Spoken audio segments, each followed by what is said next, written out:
I vlog for VINO half the time. Happy birthday! Yay! My boy. Yes. Wow, showing off that watch. Oh my God, goodness. it's like DJ.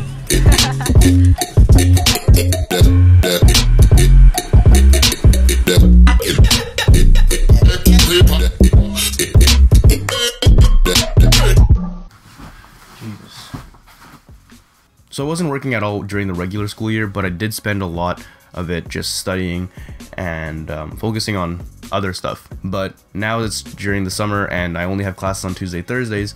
I'm working basically every day that isn't Tuesday, Thursdays, every day that I'm not going to school. And that's kind of giving me a sense of like what it's like to be working and studying at the same time. So it's giving me a sense of balance, and it's definitely pushing me out of my comfort zone. I'm learning how to manage my sleep schedule a lot better, because during the school year I'd spend a lot of my time just sleeping at 2 or 3 in the morning, and I can't do that anymore. Well, at least I shouldn't be doing that anymore, mainly because my job is somewhat physically demanding, so I can't necessarily go to work and be ridiculously sleep deprived, because that would take a toll on my performance at work. While that doesn't necessarily apply in school, I would say, because you can just pump yourself with caffeine and you'd be ready to sit in class and listen to the professor and take down your notes, because a lot of the time, well, at least in my courses during the regular year, none of my courses really required a lot of participation in class. It was more of just listen, write down. There were like 1 or 2 courses, or classes I would say, that actually required me to, you know, participate in class discussions and whatnot,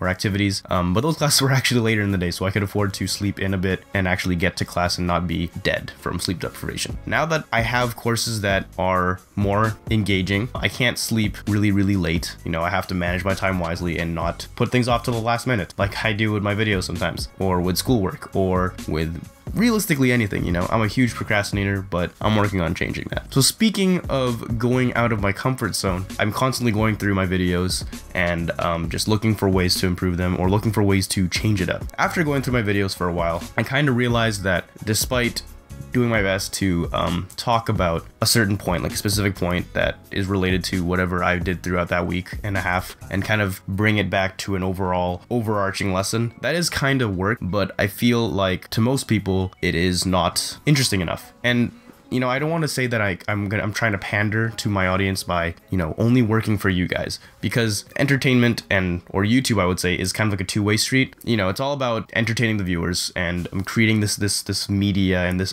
piece of art, I would say, that, you know, is for them. It's for them to watch and it's for them to enjoy. But at the same time, if I'm not enjoying making it, chances are they probably won't either, right? It reflects in the work. So what I wanted to do for a while is kind of involve the audience in the videos, and you know, I've kind of struggled with figuring out a way to do that with such a small like fan base, subscriber base, with comments or whatever, right? What I could do, and this is really pushing me outside of my comfort zone, and you know, this is a very abstract idea. What I've always wanted to do is, you know, since I have that overarching lesson, I try to relate back to the point in every video. What I want to do is go out and get some person's opinion on it and record it and get video of them, you know, saying their 2 cents on whatever the issue is, right? If it even is an issue. Now, of course, this requires me to talk to strangers, find a stranger and get one to be willing to be on video and talk on video. I've never done that before. I've done it like once. You know, it's a little scary. I'm not a super extrovert, but I'm not a super introvert, but it's like, it's kind of scary to go up to a stranger and say, hey, can I film you and put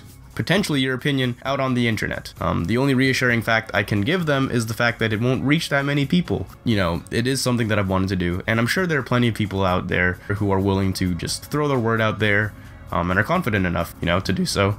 Hopefully I'm confident enough to ask them to do so. We'll see how it is, you know. I could connect it to my own opinion and, you know, kind of disagree with them or agree with them. I don't know, working out the technicalities here and there. So before the video ends, I just want to talk briefly about what I actually did throughout my week and a half. Celebrated a birthday with a friend. He's awesome, very cute guy as well. Did look at some nature today, even though it wasn't necessarily nature. I just went rollerblading around what is called the seawall of Vancouver. It's called Stanley Park. It's near the water. It's kind of surrounded in water, and I rollerbladed the seawall. Got some nice shots, but yeah, apart from that, I'm really looking forward to the next episode to show you guys the progress that I've made in this whole bi-weekly thing. But yeah, that was this week. Those are my thoughts. I'll see you in the next one. Pow!